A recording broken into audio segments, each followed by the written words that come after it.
Welcome to my channel, where there are interesting and equally sensational stories. Listen to today's story. Never thought it would come to this.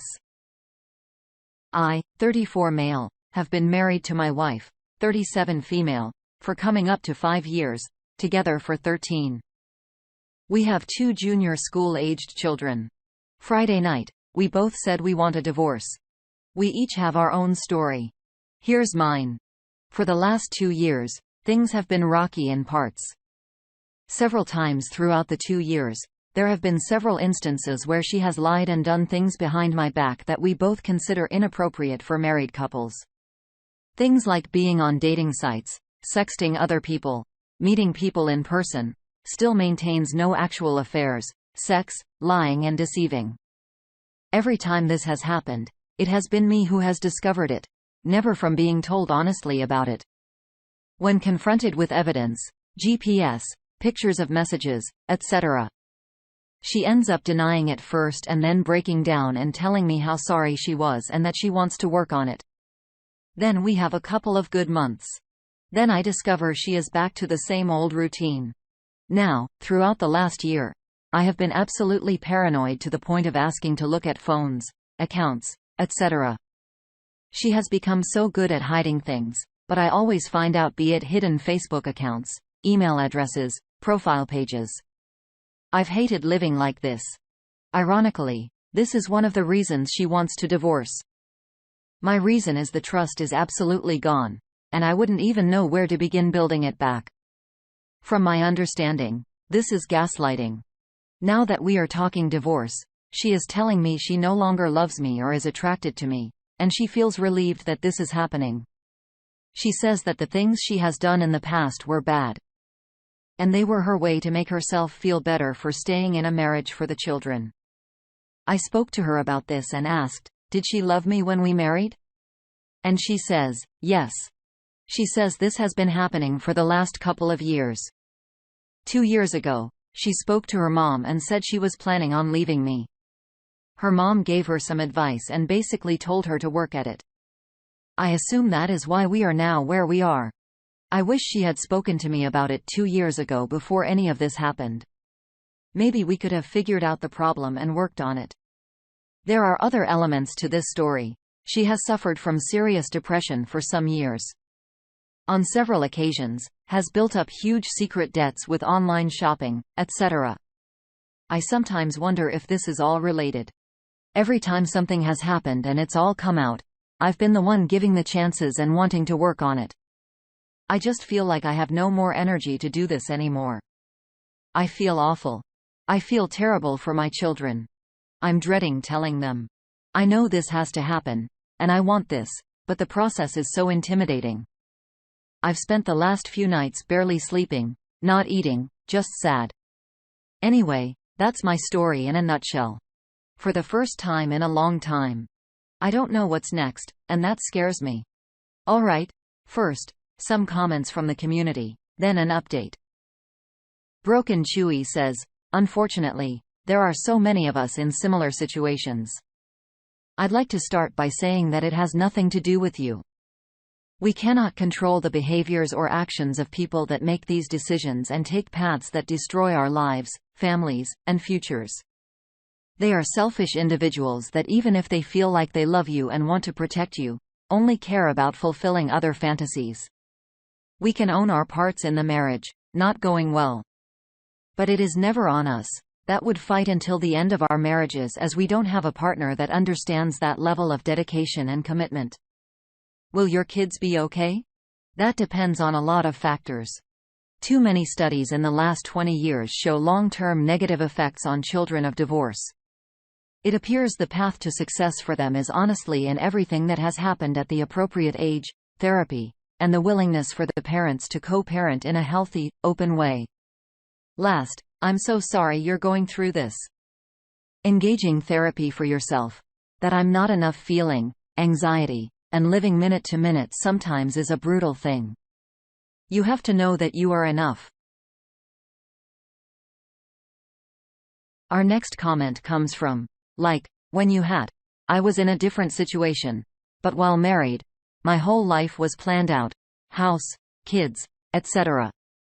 It was all planned out. Then suddenly, when I filed for divorce, it wasn't anymore. That was scary for me. And even though divorce was the right decision, I didn't realize how scary the future would seem after filing for divorce. It's still kind of scary, but I realized that this can be viewed as a positive. Obviously, having kids, you can't just do anything, but you can kind of do just anything if you know what I mean. I became the top adult in my life again. And there was a lot more time and energy to put into me. I realize you wish you could see your kids every day, but since you'll end up with some sort of custody arrangement, you'll have alone time.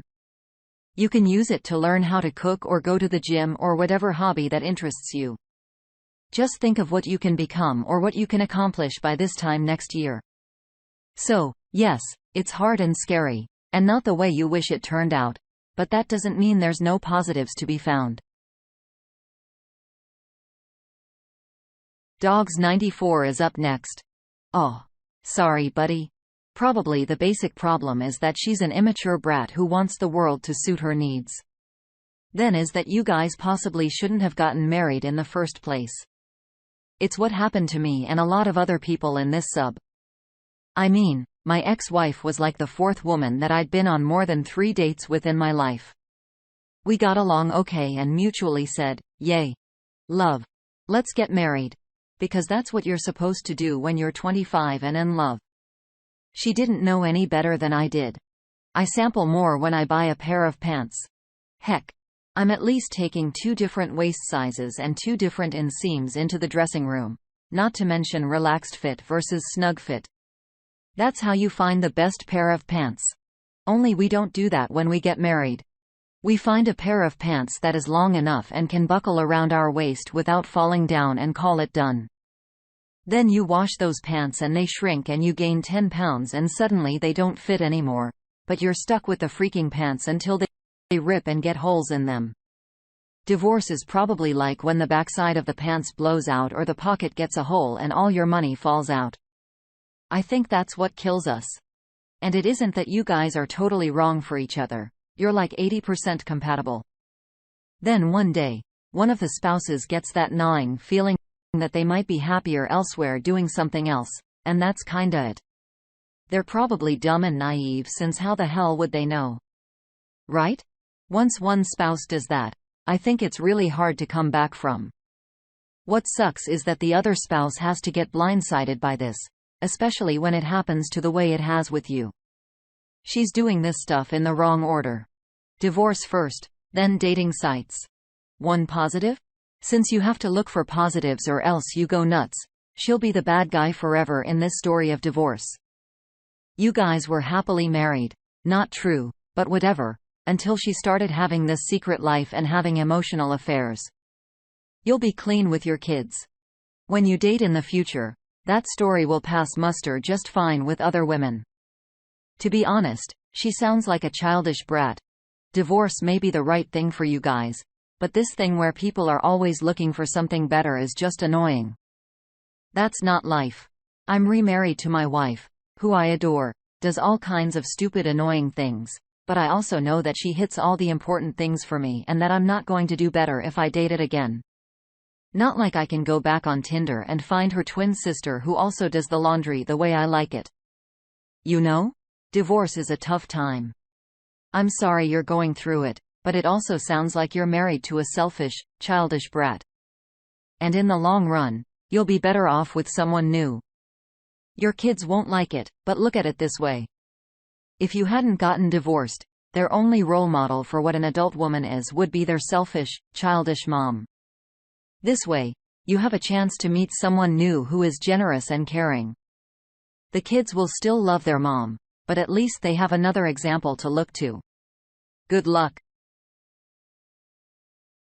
Alright, time for the first update.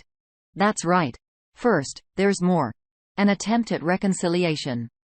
I found great comfort in reading the views and opinions of everyone here while I was considering reconciliation and even throughout the attempt. It helps me to understand others were going through similar experiences and more importantly, coming out the other side. Sometimes alone, sometimes together, but always with scars. I ended my reconciliation attempt at the start of January 2019, just after Christmas. Here's my story. My soon-to-be ex-wife, 38 female, and I, 34 male, have been together since 2005. We moved in together after a year or so and began our lives together. Over the course of our relationship, I purchased our first home, had 2 beautiful children, got married, moved to a proper family home, and were seemingly happy. Looking back in reflection, there were red flags. Pretty significant ones at that. Over the course of the relationship, I would often, every 6 months or so, make a discovery that she had been sexting other men via social media and chat apps. The earliest I have recorded being in 2010, before we were married. I trusted her, so I believed the excuse that she needed to feel validated. Her insecurities drew over to it, but it was nothing more than that. It wouldn't happen anymore. I'm all she needed, all she wanted. D-Day for me was February of 2018. A few months prior to D-Day, found some pretty graphic messages that heavily implied she was having a relationship outside of our marriage. I confronted her and told me she had been seeing someone strictly as a friend. Nothing more. Oddly, I recognized the name as someone she had been sexting back in 2008, 2009. I wrote her letters, begged for the truth, but was always told that she would never do that to me. Back to February, and I could just not be with her anymore. Always wondering, always in the dark, not knowing what really happened. I was tired of playing detective. I asked for a divorce. She said she didn't want that, but she could understand why I would, and agreed. She went away for a week with the children. I stayed home. Despite being separated, she still did not admit anything more than friendship. Again, I beg for honesty. After all, what difference would it make now? We were moving on with our lives. Again, it was met with innocence. DA came 2 days after she left for the week. I recall her having a very close friend. A friend that used to go out drinking with her. A friend that disappeared off the face of the earth a few years back. I called her. What transpired was the most surreal telephone call I have ever had. The friend told me everything she knew. She had been sleeping with a guy A in 2008, 2009, a one-night stand shortly after, guy B, and another completely new guy for several months, guy C, just months after our wedding day. I was devastated, angry, relieved to know the truth finally. Such a mix of emotions to go through in the space of a 30-minute conversation. I got my car and drove to her. We shouted at each other, vented, then had a discussion. She admitted to what I knew. She didn't know why she was doing it, and she didn't want to split for me. She loved me. She also admitted that she was, in fact, having a relationship again with the same guy A from 10 or so years ago. After days of arguing, talking, crying, we decided to try and reconcile. We came home, went to individual counselors, her to understand why, me to understand betrayal. This continued throughout the year. We spoke about events many times over the year. I needed to know everything so I would be able to draw a line under it and move on. She promised I knew everything. At times, throughout that year of reconciliation, I noticed some odd things. Little red flags that would be innocent, but I decided to listen to my guy this time around. I called a guy, Guy D, that I know she had visited once a couple of years ago, but was adamant nothing ever happened. He picked up. I asked what happened that night, and he told me everything. They were dating for months. She had told him we were separated and divorcing, and I didn't live at home. He slept in my bed, met my children, spent the night, never used protection. It was a total shock to the system. He dumped her after a few months as he didn't believe she was single. He noticed my pictures in my house, my laundry in the laundry bin, my brand new car I bought for her, even though she didn't work. He put 2 and 2 together and got out of there. He was sorry. He didn't know me to contact me as I don't do social media. Moved away and was in a relationship abroad. I confronted her. Didn't explain I had spoken to ID, but asked her again if anything happened there. She denied. I told her I had spoken to him and she totally validated what he had told me, with the addition that she never used protection with any of the others either. And that guy A had been recently sleeping with her in my bed. She begged me to stay, begged me not to throw everything away. I made my decision. I needed to get through Christmas for the kids, then I'm calling it. My reconciliation ended 11 months after D-Day. I would have hoped we could divorce amicably, but it seems I am to blame for not trying hard enough. All I care about now is being the best father I can be to my children and making sure they have a good role model to look to. The weight off my shoulders is immense. I feel free. Despite the fact we have only just started working through the divorce, though I have had the wool pulled over my eyes for the last 13 years, I feel like I have got to this stage a stronger person and really looking forward to what the future brings. It couldn't be any worse, could it? Well, I'm yet to DNA test the kids, so, yes, it could be worse, I'm sure. But whatever the outcome, I'm still their dad and always will be. Okay. A few comments and then back to the updates. The Mockingbird starts this section off. Geez, tough read. I don't envy your situation and I applaud you for sticking around until after Christmas for the kids, but it's definitely way past time for you to leave and file for divorce. She and the divorce won't be amicable, and that your soon-to-be ex-wife is blaming you as if her frequent passive infidelity didn't attribute to the end in any way. Either way, I imagine being single and not having to worry whether your wife is having an affair will give you some peace of mind. The details will no longer matter once you're divorced, since her love life will no longer be any of your concern. Focus on the kids and work on yourself. Life's too short to shackle yourself with a serial killer who clearly has issues. Like G's, her affairs were essentially relationships. Who the hell introduces an affair partner to the kids? It's sick. One more from Curious Now, 9. Wow. Sounds like you went through hell with her. Good for you for walking away. Some people are just broken. I know there are a lot of people that don't believe once a cheater, always a cheater, but sadly, there isn't enough evidence to prove that when you read stories like yours. Good for you for focusing on your children. They will need you. I waited 12 years to DNA test my kids. The first 8 or so years, I just could not afford it and fear killed it for me. I wanted to believe she didn't do that to me. My 11th year out, I had to deal with it. I didn't know what I would do if I found out they were not mine.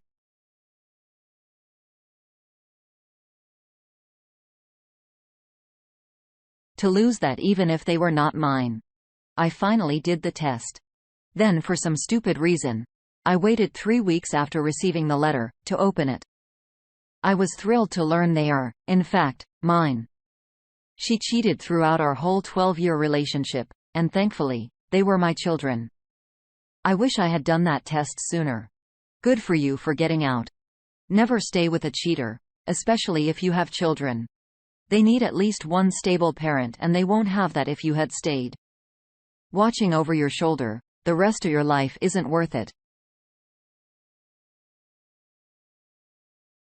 Okay. Time for update number 2, awaiting the results. Those of you that read my previous post will know that I've had a good number of years living life completely oblivious to the fact that my soon-to-be ex-wife had been sleeping with and having relationships with several other men. 5 I have evidence of and subsequent confession, and several more unknowns. As much as I pressed for one, I was never given firm timelines for the earliest affairs. I know she was texting people in 2010 and had been sleeping with at least one of these men in 2009. But that's all I know before 2013. My children were born in 2011. I asked Beg even if the children are mine. Of course, they are. Why would I ever do that to you? Wouldn't I just get a termination and keep it from you if they weren't? Fair points, but I can't help remember how she took the pregnancy test at the time. I was told she was pregnant over the phone while at work. I rushed home excitedly. We'd been trying for a while. We were excited. When the first scan rolled around, we anxiously awaited for the nurse to see us in. When the nurse told us there were 2 heartbeats, identical twins, at that I was ecstatic. I turned to my soon-to-be ex-wife who was bawling her eyes out inconsolable almost. I wondered why. How would I hope? She said, I understood at the time. Pregnancy was pretty normal. No major issues. The babies were born, and she rejected them immediately. Didn't attempt to breastfeed them. Didn't want to be alone with them. Spent 5 days in the hospital, barely getting to know them. Depression, I thought, is a lot to go through. It was an emergency C-section too. I got to meet them first while she recovered from the general anesthesia. I thought I understood her reaction. Much later, possibly 5 years even, she went on to tell me she never loved them. Not too much later in their tiny little lives. How? Why? I can genuinely say with all my heart, but love at first sight is real. It's what I felt when the nurse took me into the ward and introduced me to my girls. Swaddled together in the same cot, so tiny, 4 pounds for each of them. Then there was a suicide attempt in 2012. 1 year after the girls were born, I was out, she and the girls were home. The girls were in bed in their cot when I found her on the sofa with a bottle of wine and 2 packs of pills. My mom and best friend were with me. The explanation I got for this during our reconciliation was she was depressed over the affairs and thought I deserved better. Why then did she recover and go on to form at least 3 more affairs? It's only now 1 year past D-Day that I looked back and realized this could be absolutely normal, but it could also be wrong. There's doubt in my mind, doubt caused by her past actions, and deceit, making me doubt the paternity to my own children. How could anyone ever do that to another person? The DNA results arrive Wednesday? How about you want to know what the answer is? Let's get one quick comment, then I'll tell you. Monster Killer Death Ma says, man, good luck is all I can say. Sincerely hope they are yours. I assume you've thought about how the relationship will change if they're not. Will you still parent them? Will you still love them? Will you accept the results of the test, or will you be in denial? If they are not yours, will you tell the potential biological fathers? In some states, I believe, legally, you'll be the father regardless of biology as you and your wife were married at the time. I recently went through the same thing. I will never forget the feeling and fear leaving my house for the last time, not knowing if I was the father of my oldest. I knew when I was out that I would get the email and the answer. Is hardly any other pain, like the pain of having a child ripped from you. For me, my oldest is mine. Then I got my other 2 kids tested. Affairs had ended by the time they were conceived, and they are mine too. But I still questioned the test for my oldest. I did a court-admissible test and went to a doctor's office. But he's got a different body build and a way different growth pattern in my youngest too. I guess he's mine, but it's hard to believe. Okay. Drum roll.